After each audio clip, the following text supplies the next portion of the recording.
اعوذ باللہ من الشیطان الرجیم بسم اللہ الرحمن الرحیم۔ تزکیہ نفس کیا چیز ہے؟ تزکیہ نفس جو تصوف کی زندگی کا پہلا قدم ہے، انسانی زندگی کو اپنے من کی تمام علیشوں اور قدرتوں سے پاک کر دینے کا نام ہی گویا تصوف کا نقطہ آغاز کا تقاضا کرتا ہے کہ نفس انسانی کذب و دروغ گوئی سے پاک ہو جائے، ریاکاری و منافقت جیسے رذائل دور ہو جائے، کبر اور نخوت اور غرور و تکبر کو جڑ سے اکھاڑ کر پھینک دیا جائے،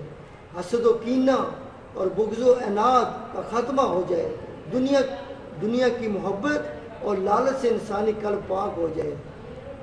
اور ان رذائل نفس ہر قسم کے رذائل کا انکار کرے اور اس سے بیگانگی محسوس کرے۔ جب انسان کا قلب و باطن پاک ہو جائے تو اس کا زاویہ نظر بھی بدل جاتا ہے۔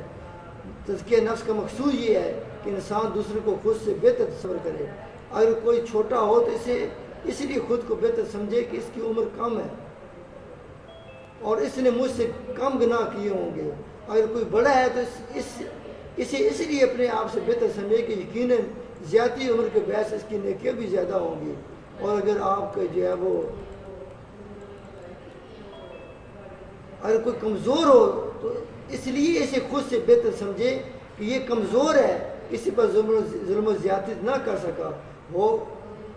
کسی کی حق تلفی نہ کر سکا۔ اگر کوئی خود سے طاقتور ہو تو اس لیے اچھا سمجھا جائے، یقیناً اس نے مظلوموں کی مدد کی ہوگی اور میں طاقت نہ ہونے کے باعث اس سے نیکی سے محروم رہ گیا ہوں۔ اور کوئی ہم اثر ہے تو اسے اس لیے اچھا سمجھا جائے کہ نیکی اور مواقع دونوں یکساں نصیب ہوں گے، یقیناً وہ مجھ سے جو ہے وہ اور میں غفلت و سستی کے باعث نیکی سے جو ہے وہ محروم رہا۔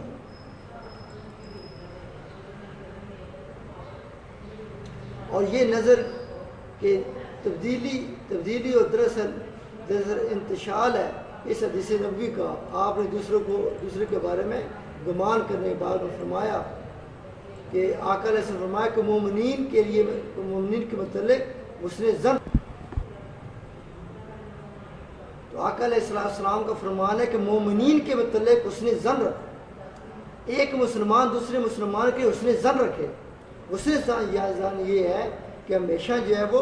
بہتر خیال کرے، گویا دوسروں کو اپنے سے بہتر جاننا، اپنی ذات کے اندر موجود ہر قسم کے کبر و غرور اور خود پرستی کی نفی کر دینا تزکیہ نفس کا پہلا قدم ہے۔ جو انسان ہر وقت اظہار ذات مقید رہتا ہے، اسے غرور و نخوت اور احساس کبر و غفلت میں مبتلا رکھتا ہے، ہر وقت ذاتی توصیف و آفرین کے چکر میں رہتا ہے اور خیال کرتا ہے کہ میں دوسروں کی نسبت زیادہ عالم ہوں اور بعمل ہوں، صلاحیتوں کا مالک بہتر ہوں۔ تزکیہ نفس کی پہلی ضرب اس خیال خاں پر پڑتی ہے اور خود پرستی کے اس بت کو پاش کر دیتی ہے۔ یہ ممکن نہیں کہ ایک آدمی اثار ذات مقید ہو، ہستی اور خود پرستی کا شیدا ہو، اسے تصوف اور تزکیہ نفس کی گرد بھی نصیب نہیں ہو سکے۔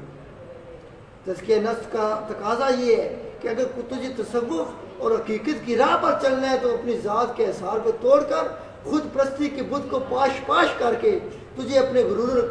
کبر کی سے نجات حاصل کرنا ہوگی، ورنہ تم دین کے دائی بن کر جتنے بھی بت توڑو گے توحید کے علم بلند کرو گے، شرک کو نیست و نابود کرنے میں بڑی بڑی قربانیاں دو گے، لیکن تمہارے من کا بت نہ ٹوٹ سکے گا اور جب حقیقت کا شکار ہو جائے گی تو تم غالب کی زبان میں اعتراف کرنا پڑے گا۔ ماشاءاللہ آپ یہ اساتذہ بننا چاہ رہے ہیں اور اساتذہ کرام جو ہوتے ہیں وہ پیغمبرانہ مشن کے اوپر ہوتے ہیں۔ آقا علیہ السلام سے فرمایا کہ یہ جو علماء یہ استاد ہیں یہ ورثۃ الانبیاء ہیں، یہ انبیاء کے ورثاء ہیں اور انبیاء کرام کوئی جو ہے وہ دینار نہیں چھوڑ کے جاتے، نہ یہ ہے وہ کوئی جو ہے وہ مال چھوڑ کے جاتے ہیں، بلکہ انبیاء کا ورثہ جو علم ہے۔ اس لیے یہ بات یاد رکھیں، اپنے دل میں بٹھا لیں کہ ہر چند سبق کو ست ہوئے بت شکنی میں ہم ہیں تو ابھی راہ میں ہیں سنگے گراں، اور جو لوگ شریعت و طہارت طریقت کی راہ پر چلتے ہیں اور وہ اپنی راتیں عبادت و ریاضت میں گزارنے کے باوجود اس قدر منکسر ہوتے ہیں، انکساری کا مظاہرہ کرتے ہیں کہ شاید ہماری عبادت میں کوتاہی کے باعث یہ گناہ بن گئی ہو، اور وہ برگاہ ربوبیت میں عرض پرواز ہوتے ہیں کہ اے مولا، جس ڈھب سے تیری عبادت کرنا تھی اس ڈھب سے تو میں آگاہ ہی نہیں ہو سکا، شاید تجھے ہماری ریاضت کا یہ انداز پسند بھی آیا ہے یا نہیں، تو نے ہماری اس کاوش کو شرف قبول بخشا بھی ہے کہ یا نہیں۔ اسی وجہ ہے، یہی وجہ ہے کہ وہ عبادت کر کے بھی خود کو گناہ گار تصور کرتے ہیں، اور ادھر بدنصیبی اور خود فریبی کا یہ عالم ہے کہ محبتوں کی علاوتوں سے بیرا بر ہونے کے باوجود، اللہ سے جذباتی ربط کے فقدان کے باوجود خود کو اعلیٰ اور روح دین کی شناور گردانے کا جنون سوار ہے۔ یہی ہوا و حوث، غفلت و کوتاہی، خود فریبی، خود پرستی اور غرور کبرائی کے بت ہے، جو اول خواہشات ہوتی ہیں۔ ہر انسان جو ہے اپنی خواہش کو پوج رہا ہے، ثانیاً ضروریات بن جاتی ہیں اور پھر ان کے واقع ہونے کا عزم ہو جاتا ہے۔ انسان ہوا و حوث کے بت اپنے اندر پالتا ہے اور ان کی پرورش کر کے انہیں اپنا مضبوط بنا لیتا ہے، پھر شعوری اور لاشعوری دونوں سطح پر اس کی جبین نیاز ہوائے نفس کے ان بتوں کے آگے جھکنے لگ جاتی ہے۔ اس نفسانی کیفیت کی طرف قرآن حکیم نے اشارہ فرمایا ہے، اور آئے تو من اتخذ الہ ہوا، کیا تو نے اس شخص کو دیکھا ہے جس نے نفسانی خواہشات کو اپنا معبود بنا لیا ہے؟ ہم میں سے کتنے لوگ ہیں کہ ہم اپنے نفس کی پوجا کرتے ہیں، ہم اپنے نفس کو سنوارتے ہیں، نفس کی خواہشات جو ہیں وہ اس کو پر عمل کرتے ہیں اور ہم اس کو پوج رہے ہوتے ہیں۔ جو زبان سے تو یہ کہتا ہے کہ میں اللہ کو اپنا رب مانتا ہوں، لیکن در حقیقت وہ اللہ کو نہیں مانتا، بلکہ اپنے ہوائے نفس کے عملاً اس نے خدا کے برابر لاکھرا کر دیا ہے۔ نعوذ باللہ من ذالک۔ ہم میں سے ہر شخص اپنے من کی دنیا میں جھانک کر دیکھے، خدا کی ذات اسے بصیرت و بخش دے، اسے اپنے احوال کی خبر ہو جائے تو یہ دل خراش حقیقت سامنے آ جائے گی کہ ہم میں سے کوئی خود کو خدا کے برابر اور کوئی خود سے بھی بڑھ کر تصور کرتا ہے۔ اس حقیقت کو سمجھنے کے لیے حضرت خواجہ سلمان توسوی رحمۃ اللہ علیہ جو آپ کے قریب ہے ڈی جی خان والوں، ان کا یہ واقعہ میں جو ہے آپ کے سامنے رکھ رہا ہوں کہ ایک مفید طلب اور آنکھیں کھول دینے والا واقعہ ہے۔ واقعہ یوں ہے کہ ایک عالم دین آپ کی خدمت میں بیعت کرنے کے لیے حاضر ہوا اور عرض کی حضرت مجھے درس فقراء دیجیے، درس فقر دیجیے۔ آپ نے فرمایا کہ ہم فقیروں کے پاس تو فقر کا ایک ہی سبق ہے، اور وہ یہ ہے کہ اگر اور کچھ بھی نہ ہو سکے تو اتنا بہتر نہ سمجھ سکو تو کم از کم اسے اپنے جیسا ہی سمجھ لیا کرو، خدا کو اپنے برابر سمجھ لیا کرو۔ وہ عالم دین چونکے اور کہا استغفر اللہ، نعوذ باللہ، آپ نے ایسی کیسی بات کہہ دی، یہ تو کفر ہے۔ ایک انسان کے کیا مجال کہ خود کو اپنے مالک کو خالق کے برابر تصور کرے۔ آپ نے فرمایا کسی کی سمجھ آئے یا نہ آئے، فقیروں کے پاس تو یہی سبب ہے۔ پھر فرمایا مولانا آپ رات مسافر خانہ میں قیام فرمائیں، آپ ہمارے مہمان رہیں، انشاءاللہ صبح ملاقات ہوگی، پھر گفتگو کریں گے۔ رات کے قیام کے دوران حضرت خواجہ توسوی رحمۃ اللہ علیہ نے مولانا کو کھانا بھیجا جس میں 2 روٹیاں تھیں، ایک تازہ اور دوسری باسی۔ جس طرح 2 سالن بھیجے، ایک تازہ سالن تھا اور دوسرا سالن باسی تھا۔ عالم دین موصوف نے کھانا شروع کی، یہی تھا کہ ایک محتاج دروازے پہ آیا اور صدا لگائی کہ حضرت مسافر ہوں، اللہ کے نام پر کچھ مل جائے۔ انہوں نے باسی روٹی اور باسی سالن اٹھا کر اس محتاج کو دے دیا، جبکہ تازہ روٹی اور تازہ سالن خود تناول فرمایا۔ صبح جب حضرت خواجہ توسوی رحمۃ اللہ علیہ کی خدمت میں حاضر ہوئے تو خدا کو اپنے جیسا بھی تو آپ نے وہی باسی روٹی اور باسی سالن مولانا کے سامنے رکھ دیا اور فرمایا مولانا اور خدا کو اپنے جیسا بھی تصور کیا ہوتا تو خدا کے لیے باسی روٹی اور باسی سالن نہ دیا ہوتا۔ یہ تازہ سالن تازہ روٹی تو تم نے جو ہے وہ فقیر کو دے دی، اور خود یعنی کہ باسی روٹی فقیر کو دے دی اور باسی روٹی اور خود جو ہے تازہ روٹی اور تازہ سالن تم کھا رہے ہو۔ یعنی کہ اگر تم جو ہے خدا کے برابر تصور کرتے تو کم از کم اس کو بھی تازہ کھلاتے۔ تو یہ فقیروں کا اس طریقے سے جو ہے وہ اس کے بعد اس کو بات کو سمجھ آ گئی کہ آدھا کھانا خود کھا لیتے اور آدھا کھانا خدا کے نام ماننے والے کو دے دیتے کہ وہ بھی تازہ کھانا کھا لیتا۔ تو الیاذ باللہ آپ نے فرمایا آپ بتاؤ تم خود کو خدا کے برابر تصور کرتے ہو یا اس سے بھی بڑھ کے تصور کرتے ہو؟ تو تصور کی تعلیم یہ ہے کہ خدا سے بڑائی یا برابری تصور تو درکنار، خدا کسی بندے کو بھی اپنے کم تر نہ سمجھو، خدا کے بندے کو بھی اپنے کم تر نہ سمجھو۔ تزکیہ نفس اس وقت عمل میں آتا ہے جب نفس انسانی ہر قسم کی برتری بالا طریق صبر سے پاک ہو جائے اور ہوائے نفس کے جتنے بت پا رکھے ہیں ان کو پاش پاش کر دے، ہوائے نفس کے بتوں کے آگے جھکنے سے انکاری ہو جائے اور اپنی جبین نیاز سوری اور مانوی ہر صورت میں ہر اعتبار سے صرف رب کائنات کے سامنے خم کرے۔ اگر نفس انسانی یہ کیفیت حاصل کر لے تو تصوف کا پہلا مقصد حاصل ہو جاتا ہے، کیونکہ تزکیہ نفس نام ہے اس کیفیت کا جو بندے کو صحیح معنوں میں اللہ کا بندہ بنا دیتی ہے اور انسان کی جبین کسی غیر کی دہلیز پہ جھکنے کی بجائے صرف خالق کی حقیقی کی دہلیز پہ جھکنے کے درس دیتی ہے، اور وہ ذاتی الہی سے محبت کے اس نقطۂ کمال کو پا لیتا ہے جس کی طرف قرآن پاک ارشاد کرتا ہے۔ قرآن حکیم میں ارشاد ہے کہ انی وجہت وجہی للذی فطر السماوات والارض حنیفا وما انا من المشرکین، کہ میں نے تو اپنا منہ اسی ذات کی طرف یکسو ہو کر لیا جس نے آسمانوں اور زمین کو پیدا کیا اور میں نے شرک کرنے والوں میں سے نہیں ہوں۔ تعلیم تصوف کے پہلے مقصد کی تصدیق و توثیق قرآن حکیم ان الفاظ میں کرتا ہے وَنَفْسٍ وَمَا سَوَّاهَا فَأَلْهَمَهَا فَجُورَهَا وَتَقْوَاهَا قَدْ أَفْلَحَ مَنْ زَكَّاهَا وَقَدْ خَابَ مَنْ دَسَّاهَا۔ سورۃ شمس کی آیت نمبر 7 سے 10 تک ہے۔ اور نفس کی یعنی انسانی جان کی قسم اور اس کی قدرت و حکمت کی جس نے اس درس کو درست بنایا، پھر اس کو اپنی بدکاری سے بچنے اور پرہیزگاری اختیار کرنے کی سمجھ عطا کی۔ یقیناً وہ مراد کو پہنچا جس نے اپنے نفس کو پاک کر لیا اور نامراد ہوا جس نے اپنی روح کو خاک میں ملا دیا۔ گویا تصوف کا پہلا ہی قدم انسان کو تعطل، جمود، غفلت اور تاریکی کی اتھاہ گہرائیوں سے اٹھا کر اس کی قلب باطن کو روشنی اور حالت عطا کر کے اسے وہ حالت، وہ انقلاب، وہ حرکت، وہ تازگی اور وہ جوش و عمل و قوت کردار عطا کرتا ہے کہ پھر تصوف کی راہ سالک محبت الہی سے سرشار ہو کر اپنے فکر و عمل کی ضیاء باریوں سے دنیا کو روشن کر دیتا ہے اور اس کی ذات وہ سیل جاتی ہے کہ رکے جب توسل چیر دیتی ہے یہ پہاڑوں کے دل چیر دیتی ہے یہ، پھر وہ دنیا کی بڑی بڑی طاقت کے سامنے نہیں جھکتا، نہ لرزتا ہے، نہ خوف کھاتا ہے، نہ بکتا ہے، نہ گھبراتا ہے۔ گویا فرشت تصوف مرد مومن کو وہ راہ دکھاتا ہے کہ اس کی شخصیت ایک چٹان بن جاتی ہے اور ہر قسم کے علیشوں کی طوفان، مخالفت کے جھکڑ اور خواہشاتوں کی آندھیاں اس سے سر پٹر پٹر کے دم توڑ دیتی ہیں، لیکن اس کے پائے ثبات میں ذرا برابر لغزش نہیں آتی۔ وہ استقامت کا پہاڑ بن جاتا ہے کیونکہ وہ اسے محبوب کی یاد میں مگن ہوتا ہے جس کے عشق و محبت کے نشہ کو کوئی تشیہ مادہ زوال نہیں کر سکتی، اور اللہ کا یہ دیوانہ مستانہ بزبان حال عمر آنے والے تمام طوفانوں اور آفتوں کو مسکرا کر جواب دیتا ہے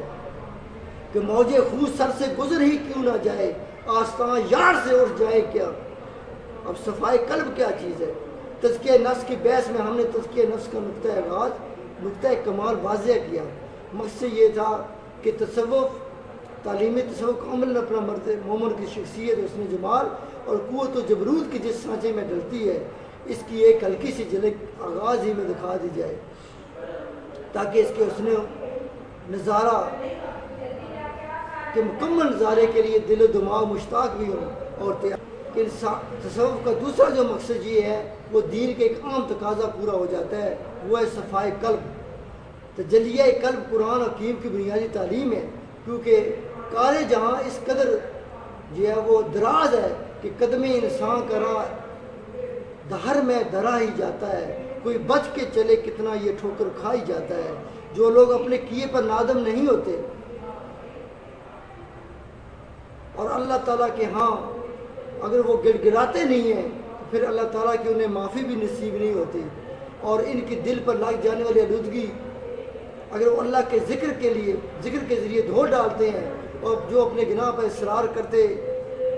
کرتے نہیں ہیں، ان کے دلوں کا زنگ جو سیاہی جو ہے وہ دھل جاتی ہے، اور پھر اللہ تعالیٰ جو ہے وہ کہتا ہے کہ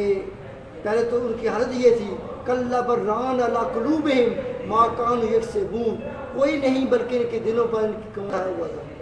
سورہ مطففین کی آیت نمبر 14 تھی۔ اور ہوتے ہیں جو اس کی فطرت سے متصادم، اسلام جو دین فطرت ہے لہذا اسلام سے بھی متصادم پھوٹ جاتی ہے۔ گناہ کا اثر اس کے قلب و باطن کو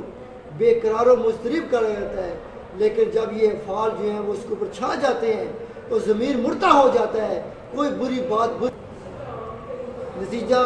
دل طہارت کے نور سے خالی اور محبت الہی کی روشنی سے محروم ہو جاتا ہے۔ نبی کریم صلی اللہ علیہ وسلم نے نفال کے اثرات کو نہایت خوبصورت انداز میں فرمایا۔ حضرت ابو ہریرہ رضی اللہ تعالیٰ آقا علیہ السلام سے روایت فرماتے ہیں کہ آپ صلی اللہ علیہ وسلم نے ارشاد فرمایا، بے شک بندہ جب غلطی کا ارتکاب کرتا ہے تو اس کے دل میں سیاہ نقطہ پڑ جاتا ہے، بس اگر وہ اس سے باز آ جائے اور توبہ استغفار کر لے تو اس کے دل کو صاف کر دیا جاتا ہے، اور اگر وہ اس غلطی کو دوبارہ ارتکاب کرے تو اس کی سیاہی میں اضافہ کر دیا جاتا ہے، یہاں تک کہ وہ سیاہی اس کے پورے دل پر چھا جاتی ہے۔ اور یہی وہ ران ہے جو قرآن پاک نے کہا ہے، جس کو قرآن مجید میں اللہ رب العزت نے ذکر فرمایا، خبردار بلکہ یہ ان کے اعمال ہے جو ان کے دلوں پر غالب آ گئے کی کیفیت میں لے جانا ہے۔ اگر دل زنگ آلود رہا تو فاجر ہے، اگر پاک ہو گیا تو متقی ہے۔ اور پھر ہدایت قرآنی بھی اسی دل پر اثر انداز ہوتی ہے جو اثر پذیر ہو، جس طرح صاف تازہ اور شیرین دودھ کو کوئی بھی صاحب دانش غلیظ زنگ آلود اور بدبودار برتن میں نہیں ڈالتا، اس طرح اللہ سبحانہ ہو جو ہر قسم کی مجبوریوں سے پاک ہے، ہر قسم کی جو ہے وہ لذت، ہر قسم کی جو ہے وہ عیبوں سے پاک ہے، وہ جو حکمت و دانش کا منبع اور سرچشمہ ہدایت ہے، کیسے ہو سکتا ہے کہ ہدایت قرآن کے نور کو وہ ایک جو ہے زنگ آلود دلوں میں ڈال دیں؟ کیونکہ غلیظ برتن تو خوشبودار دودھ کو بھی متاثر کر دے گا۔ جس طرح بارش گندی زمین پر ہوتی ہے تو بجائے بارش ایک ہی ہے جو آسمان سے نازل ہوتی ہے، بارش کے قطروں میں کوئی امتیاز نہیں لیکن اثر مختلف ہوتا ہے۔ اگر پاک زمین پر پڑے تو وہ صاف کر دی جاتی ہے، اس میں صحت مند بیج بو دیا جائے اور پھر مسلسل رکھوالی کی جائے تو بارش اسی زمین سے سبزہ اگاتی ہے، اسے تر و تازگی ملتی ہے۔ اگر یہی زمین کسی گندگی والی زمین پر پڑتا ہے یہ قطرہ، تو جب بارش قطرے گرتے ہیں تو وہاں سے وہ طوفان اٹھتا ہے تو بیماری جنم لیتی ہے اور زمین جو ہے قابل نفرت ہو جاتی ہے۔ اگر دل کو جو ہے اسی کبر اور نخوت، حرص و لالچ، خود پرستی، حب و جاہ و منصب اور جذبہ بغض و عداوت سے متفن رہے تو وہاں قرآن تعلیمات کی بارش بھی جو ہے وہ کوئی اثر نہیں کرتی۔ اس حقیقت کو قرآن پاک نے بڑا خوبصورتی سے بیان کیا ہے۔ اعوذ باللہ من الشیطان الرجیم، وَاتْلُ عَلَيْهِ نَبَأَ الَّذِي آتَيْنَاهُ آیَاتِنَا فَانسَلَخَ مِنْهَا فَأَتْبَعَهُ الشَّیْطَانُ فَكَانَ مِنَ الْغَاوِینَ وَلَوْ شِئْنَا لَرَفَعْنَاهُ بِهَا وَلَكِنَّهُ أَخْلَدَ إِلَى الْأَرْضِ وَاتَّبَعَ هَوَاهُ فَمَثَلُهُ كَمَثَلِ الْكَلْبِ إِنْ تَحْمِلْ عَلَيْهِ يَلْهَثْ أَوْ تَتْرَكْهُ يَلْهَث ذَلِكَ مَثَلُ الْقَوْمِ الَّذِينَ كَذَّبُوا بِآيَاتِنَا فَاقْصُصِ الْقَصَصَ لَعَلَّهُمْ يَتَفَكَّرُونَ۔ اللہ تعالیٰ یہ سورۃ الاعراف کی آیت نمبر 175 سے 76 ہے۔ اللہ تعالیٰ فرماتا ہے، اے محبوب ان کے سامنے اس کا حال بیان فرمائیے جسے ہم نے اپنی آیات کا علم عطا کیا تھا، مگر وہ ان سے اپنے قلبی زنگ کے باعث بھاگ نکلا، آخر کا شیطان اس کے پیچھے لگ گیا اور وہ بھٹکنے والوں میں سے ہو کر رہ گیا۔ اگر ہم چاہتے ان آیات کے ذریعے اسے عظمتیں عطا کرتے، لیکن اس کی ضمیر نے اسے نہ جھنجھوڑا، وہ تو زمین پستی سے چمٹتا چلا گیا، اس کی مثال کتے جیسی ہے۔ اب تم اس پر حملہ کرو تب بھی اس کی ہوا ہو، اس کی زبان لٹکی رہے گی، اگر چھوڑ دو تب بھی زبان لٹکی رہے گی۔ یہی مثال ان لوگوں کی جو ہماری آیات کو جھٹلاتے ہیں۔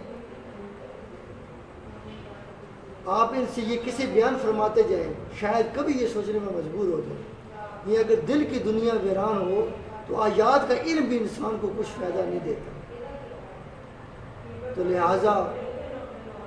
دل متقی اگر ہو جائے تو قرآن اسے ہدایت و استقامت عطا کرتا ہے، کیونکہ قرآن کہتا ہے ہدی للمتقین، یہ متقین کے لیے ہدایت ہے۔ پھر بد نصیب قرآن سے گمراہ ہو جاتے ہیں اور خوش بخت ہدایت پا جاتے ہیں۔ یہ فیصلہ قرآن کا ہی ہے۔ سورۃ بقرہ کی آیت نمبر 26 میں ہے، یضل بہ کثیرا ویہدی بہ کثیرا، یہی قرآن کئیوں کو گمراہ کر دیتا ہے اور یہی قرآن ہے کئیوں کو ہدایت دے دیتا ہے۔ لیکن اگر دل تقویٰ کے نور سے مستنیر ہو چکا ہے تو قرآن کا یہی استعداد آدمی کو ہدایت کی طرف لے جاتا ہے، ورنہ پھر وہ گمراہ کی طرف چلا جائے گا۔ اس طرح قرآن نے فرمایا ان فی ذالک ذکر لمن کان لہ قلب، بے شک اس بیان میں درس و عبرت ہے اس کے لیے جس کے پاس قلب سلیم۔ یہی سبب ہے کہ علامہ اقبال رحمۃ اللہ علیہ نے دل کو دل بنا دینے میں ہی امتوں کے امراض کا علاج دیکھا ہے، اور فرماتے ہیں کہ دل مردہ نہیں ہے، اسے زندہ کر دوبارہ، کہ یہی ہے امتوں کے امراض سے کوہن کا چارہ۔ خون تو ہر ذی روح میں ہوتا ہے، جس طرح دل طویل لحاظ سے ہر وجود ذی روح میں رکھا گیا ہے، لیکن خون کا آنکھ سے ٹپکنا اور دل کا زندہ ہونا سوائے طہارت و سوز و ساد اور درد و آرزو مندی کے ممکن نہیں ہے۔ رگوں میں دوڑنے پھرنے کے ہم نہیں قائل، جو آنکھ ہی سے نہ ٹپکا تو پھر لہو کیا ہے۔ اگر دل محض گوشت کے ٹکڑے کا نام ہو تو ہر ایک کے پہلو میں دھڑکتا ہے، لیکن قرآن اس گوشت کے ٹکڑے کو دل نہیں مانتا، وہ تو اس قلب سلیم کا مطالبہ کرتا ہے جو حالت موت سے نکل کر زندگی اور تازگی پا چکا ہے۔ اور اللہ تعالیٰ صرف ہماری صورتوں کو نہیں دیکھتا، ہمارے دلوں کو دیکھتا ہے، اور دلوں کی کیفیت بھی اس کی نظر ہوتی ہے۔ تو صفائی قلب قرآن و سنت کی بنیادی تعلیم ہے، اور یہ تصوف کا سب سے دوسرا بڑا مقصد ہے۔ قرآن یہ اعتقاد توتل جمود کیسے ہو سکتے ہیں، ربانیت کو ترک دنیا کیسے ہو سکتا ہے، جب قرآن مقاصد تصوف کی تعلیم دیتے ہوئے قلب سلیم کا تقاضا کرتا ہے۔ قرآن ہے آیت نمبر 89 اور 88 ہے کہ یوم لا ینفع مال ولا بنون الا من اتى اللہ بقلب سلیم، جس دن انسان کا نہ مال کام آئے گا نہ اولاد آئے گی کام، مگر جو اللہ کے پاس پاک دل لے کر آئے گا۔ یہ صرف قلب سلیم ہی جو آخر دن جو ہے وہ اللہ تعالیٰ کے غضب سے بچا سکے گا۔ اس طرح اللہ تعالیٰ جو ہے وہ سورہ نور میں بڑی جامع آیت ہے، اللہ تعالیٰ کہتا ہے اللہ نور السماوات والارض مثل نور کمشکات فی مصباح المصباح فی زجاجۃ الزجاجۃ کأنها کوكب دری یوقد من شجرۃ مبارکہ زیتونۃ لا شرقیہ ولا غربیہ یکاد زیتها یضیء ولو لم تمسسه نار نور علی نور یهدی اللہ لنورہ من یشاء ویضرب اللہ الامثال للناس واللہ بکل شیء علیم۔ اللہ تعالیٰ فرماتا ہے کہ اللہ ہی آسمان و زمین کا نور ہے، اس کا نور ایک ایسے تاگ جیسا ہے جس میں ایک چراغ ہے، اور وہ چراغ ایک فانوس میں ہے، وہ فانوس گویا صاف شفاف موتی کی طرح چمکتا ہوا ایک ستارہ ہے، اور چراغ شجر مبارکہ زیتون کے تیل سے روشن رہتا ہے، جو شجر زیتون نہ مشرق کے رخ واقع ہے نہ مغرب کے رخ، اس کا تیل اس قدر لطیف و صاف ہے کہ معلوم ہوتا ہے کہ اگر آگ اسے نہ بھی چھوئے گی تو پھر بھی یہ خود بخود بھڑک اٹھے گا۔ پھر یہ منور فضاؤں میں عجب نور پر نور کا عالم ہے۔ اللہ جسے چاہتا ہے اللہ لوگوں کو سمجھانے کے لیے مثالیں بیان فرماتا ہے، اور اللہ کو ہر چیز کا پورا پورا علم ہے۔ امام خازن بن کثیر علامہ زیمشی نے لکھا ہے کہ یہاں اللہ نے اپنے نور کی مثال مومن کے قلب سے دی ہے۔ اگر تمثیل پر غور کیا جائے تو حقیقت سمجھ میں آ جاتی ہے کہ اللہ آسمان اور زمین کا نور ہے، اس کے نور کی مثال قندیل کی سی ہے۔ اگر انسان اس تمثیل کے حوالے سے اپنی ساخت پر غور کرے تو اس تشبیہ کی وجہ شبہ وجہ چھوٹی ہوتی ہے۔ اگر انسانی سینہ چاروں طرف سے پسلیوں کے اندر گھرا ہوا ہے اور اوپر کی پسلیاں چھوٹی ہوتی ہیں جبکہ جو نیچے جاتی ہیں پسیل کا ہے، دل اسے سینے کے اندر محض گوشت کا ٹکڑا نہیں بلکہ وہ اس قندیل کے اندر چمکتا ہوا ایک چراغ ہے۔ المصباح فی زجاجۃ، سینہ مشکوات ہے اور اس میں روشن چراغ مومن کا دل ہے۔ دل کے اوپر جو جھلیاں اور غلاف ہوتے ہیں یہ ایسے دبیز اور موٹے پردے نہیں کہ دل کا نور کے اندر دب کر رہ جائے۔ ان پردوں کی ایسی چراغ جلتا ہے تو بشریت و جسمیت کے دبیز پردوں کے باوجود یہ جھلیاں شیشے کا کام کرتی ہیں۔ چراغ کی کرنیں ان کی چمک دھمک کے واسطے سے زیادہ فیض رساں اور روشن تر ہو کر نکلتی ہیں۔ قلب مومنی وہ مقدس مقام ہے جہاں ذات باری اپنے انوار تجلیات کا فیضان فرماتی ہیں۔ اس کی تائید آقا علیہ السلام کے حدیث قدسی کی تائید کرتے ہیں۔ حدیث میں یہ بات یاد رکھے کہ حدیث قدسی اس کو کہتے ہیں جو اللہ تعالیٰ کا فرمان ہوتا ہے، یہ قرآن نہیں ہوتا اللہ تعالیٰ کا فرمان ہے، لیکن آقا علیہ السلام کے منہ سے وہ جاری ہوتا ہے، اس کو حدیث قدسی کہتے ہیں۔ تو اللہ تعالیٰ کہتا ہے کہ میں زمین و آسمان کے رشتوں میں نہیں سما سکتا، لیکن اپنے بندہ مومن کے قلب میں سما جاتا ہوں۔ اللہ سبحانہ کے انوار کا جلوہ اسی وقت دل میں ارتکاز کرتا ہے جب دل میں ہر قسم کے زنگ اور آلودگی سے جو ہے وہ صاف ہو جائے، اور جلائے قلب وہ اعزاز ہے جس کا انعام جلوہ الہی کے انوار کا دل میں نیز افشاں ہونا ہے۔ پھر آقا علیہ السلام نے فرمایا بے شک جسم میں ایک لوتھڑا ہے، اگر وہ صحیح ہو جائے تو سارا جسم صحیح ہو جاتا ہے، اور اگر وہ خراب ہو جائے تو سارا وجود خراب ہو جاتا ہے۔ خبردار آگاہ رہو، وہ دل ہے۔ وہ دل کی کیفیات انسان کے فکر و عمل اور کردار کی بنیاد ہے۔ اگر یہ مختلف رذائل اخلاق اور شرف انسانی کے منافی صفات سے آلودہ رہا تو یہ بگاڑ پوری شخصیت میں نمایاں ہو جائے گا، اور یہ بنیاد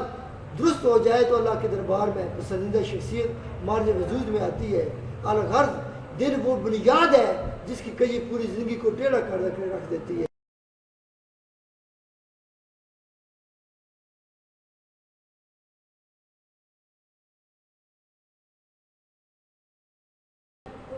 جی بسم اللہ الرحمن الرحیم۔ یہ شعر میں پڑھ رہا تھا، آپ نے اسی کو روک دیا کہ خشت اول چون نہاد مہامار کج تاثریا می رود دیوار کج، کہ آقا علیہ السلام نے فرمایا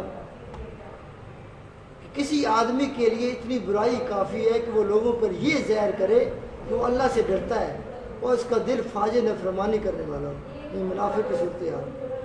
انسان کا زہر و باطن یکساں ہو جائے، یہی مقصود ہے۔ اس تجلیہ قلب سے پھوٹنے والے انوار اس کی شخصیت کو منور کر دیں اور کسی کو یہ تانا دینے کا موقع نہ مل سکے کہ طاعت میں نار ہے نہ میں وانگبی کی لاگ، دوزخ میں ڈال دو کوئی لے کر بہشت کو۔ تصفیہ قلب کے اصول کے لیے تعلیم نبوی میں عملی ذرائع بھی بیان کیا۔ آقا علیہ السلام فرمایا کہ ہر ایک چیز کے لیے سائیکل ہوتی ہے، سائیکل، اور ہر دل کا سائیکل پالش، سائیکل کہتے ہیں پالش، اللہ رب العزت کا ذکر ہے۔ اللہ کا ذکر جو ہے وہ دلوں کے زنگوں کو جو ہے وہ دل جو زنگ آلود ہوتا ہے اس کو ختم کر دیتا ہے، اور ہم یہ اللہ کا ذکر ہی تو کر رہے ہیں۔ بے شک دل زنگ آلود ہو جاتے ہیں جس طرح لوہے کو زنگ لگ جاتا ہے، یہ آقا علیہ السلام کا فرمان ہے۔ لہذا تم اس کے زنگ کو اللہ کے ذکر سے دور کیا ہو۔ جس طرح لوہے سے زنگ دور کرنے کے لیے اسے رگڑا جاتا ہے تاکہ وہ مصفہ ہو کر چمکنے لگے، اس طرح ذکر الہی تصفیہ قلب کا سبب ہے۔ تو قرآن حکیم متعدد مقامات پر صفائی قلب کی تعلیم دیتا ہے، اور یہی عمرہ تصوف کا دوسرا مرحلہ ہے۔ تو اللہ تعالیٰ سے یہ دعا ہے کہ اللہ تعالیٰ ہماری یہ روح کی جو پاکیزگی ہے اس کو جو ہے وہ اپنے اوپر جو ہے وہ اس سے ہماری روح کی پاکیزگی جو ہے اللہ تعالیٰ اس کو روح کی پاکیزگی فرما دے اور اس کے تزکیہ نفس فرما دے، جس طرح ہمارا جو ہمارے دلوں سے زنگ کو جو ہے ختم